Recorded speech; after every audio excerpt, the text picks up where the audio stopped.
दीपेंद्र हुड्डा की। दुष्यंत चौटाला के बाद जो दूसरा समय एक सुनहरा अवसर आया था वो दीपेंद्र हुड्डा के पास आया था, लेकिन दीपेंद्र हुड्डा की जो ओवर कॉन्फिडेंस था और घर की जो विरासत थी उसको इग्नोर करके कहीं ना कहीं दीपेंद्र हुड्डा ने अपनी राजनीति हाशिए पर डाल ली। दीपेंद्र हुड्डा अपने आप को हरियाणा का सीएम लगभग मानकर चल रहे थे। ऐसी चर्चाएं आपको उस वक्त राजनीतिक गलियारों के साथ में आम लोगों के बीच में थी। दीपेंद्र हुड्डा जब टिकटों का वितरण हो रहा था तब वहां पर बालहट उनका कहीं ना कहीं राजनीति में हाशिए के ऊपर धकेल रहा था।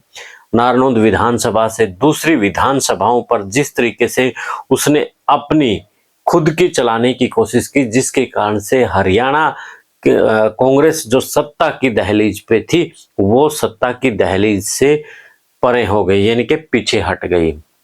पूरा मौका दीपेंद्र हुड्डा ने खो दिया। दीपेंद्र हुड्डा पूर्व मुख्यमंत्री भूपेंद्र सिंह हुड्डा के बेटे हैं और 2019 के चुनाव में लोकसभा चुनाव हार जाने के बाद वो राज्यसभा भेजे गए थे। तब भी वो कुमारी शैलजा की सीट पर उन्हें भेजा गया था। 2024 के चुनाव में फिर वो बम्पर वोटों से जीते और जीतने के बाद उनको लगा कि अब की बार तो सत्ता यूं ही बना जाएंगे, क्योंकि 5 सीटें लोकसभा के खाते में आ गई। लेकिन वो भूल गए थे उस वक्त कि जब लोकसभा के चुनाव थे तब मुद्दे कुछ और थे और अब मुद्दे कुछ और हैं। तब संविधान का जो मुद्दा था वो बहुत अच्छी तरीके से कांग्रेस ने उसको हैंडल कर लिया था और जातिगत जो समीकरण बीजेपी ने कांग्रेस के खिलाफ बनाए थे वो जातिगत समीकरण उस वक्त खराब हो गए।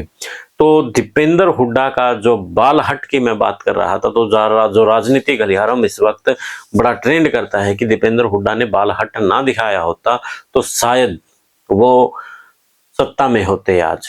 जिस तरीके से जो बताया जाता है कि नारनौंद विधानसभा के अंदर जब कुमारी शैलजा अपनी टिकट को लेकर के, यानी कि अजय चौधरी की टिकट को लेकर के अड़ी हुई थी, तो उन्होंने हिसार की टिकट पर भेज दिया और साथ में कह दिया कि यहाँ से तो जस्सी की होगी। टिकट का चलो खेल हो जाता इधर उधर, लेकिन जिस तरीके से उन्होंने जिस टोन में कहा कि यहाँ से तो जस्सी ही लड़ेगा, जो सूत्र बताते हैं मुझे, उसके बाद कहीं ना कहीं बीजेपी के लिए रास्ता साफ होता गया और कांग्रेस के लिए रास्ता उलझनों भरा होता रहा। तो दीपेंद्र हुड्डा का जब अंतिम में रिजल्ट से पहले एग्जिट पोल आए, वहां पर सरकार बनती कांग्रेस की आई, तो दीपेंद्र हुड्डा अपने आप को सीएम के तौर पर शायद रात को बैठ भी गया हो। लेकिन जैसे जैसे गिनती शुरू हुई और गिनती में वोट काउंटिंग में फिर कांग्रेस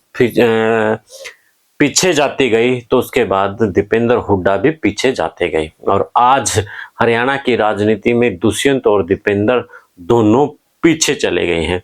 तो दीपेंद्र हुड्डा जिस तरीके से पीछे गए हैं तो अब उनका हरियाणा की राजनीति में आगे आना बड़ा मुश्किल है।